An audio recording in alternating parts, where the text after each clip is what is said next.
எல்லா புகழும் முருகருக்கே. இன்றைக்கி செவ்வாய்க்கிழமை. இன்றைக்கி எந்த ஆஃபரும் கிடையாது. I'm sorry, next week offer கொடுக்குறேன்.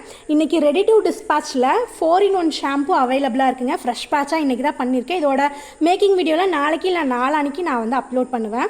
இப்போ ரீசெண்டாக ஒரு சில கான்ட்ரவர்சியான ஒரு சில விஷயங்கள் ஓடிக்கிட்டு இருக்கு. என்னென்னு தெரியுமா? முருகரை வச்சு தான்ப்பா எல்லோரும் பொருள் விற்கிறாங்க. இவங்க பொருள் விற்கிறதுக்கு முருகர் என்ன மார்க்கெட்டிங் பண்ணணுமா அப்படின்லாம் ஒரு சில கான்ட்ரவர்சி போயிட்டுருக்கு. அதை பற்றி பேசலாமா? பயங்கரமான காய்ச்சல், அப்படியே தொண்டையெல்லாம் பயங்கரமான வலி இருந்தாலும் இந்த வீடியோ எதுக்காக போடுறேன்னா, ஒரு 8 பேருக்கு மேலே ஒரு வீடியோ ஷேர் பண்ணிட்டு இந்த வீடியோவில் வந்து குழம்பு வைக்கிற அக்காவை பற்றி மட்டும் நிறையா பேசிட்டாங்க.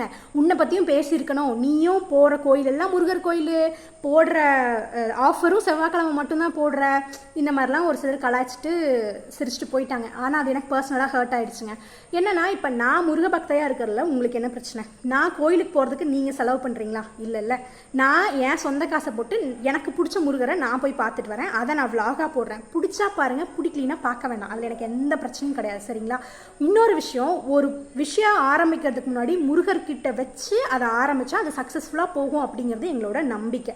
அதில் உங்களுக்கு நம்பிக்கை இல்லைன்னா பரவாயில்ல. ட்ரெண்ட் ஆகணுங்கிறதுக்காக இந்த வீடியோ போடுறீங்களா? நாங்கள் ஒன்றும் திடீர் முருக பக்தையெல்லாம் கிடையாதுங்க. என் பேர் கிருத்திகா, எங்கள் அப்பா பேர் சுப்பிரமணி, என் தாத்தா பேர் சென்னியப்பன். இந்த மாதிரி ஃபேமிலியில் இருக்க எல்லாருமே முருக பக்தர்கள் தான். இவங்களெல்லாம் பார்த்து வளர்ந்த நான் மட்டும் ஏன் முருக பக்தையாக இருக்கக்கூடாது?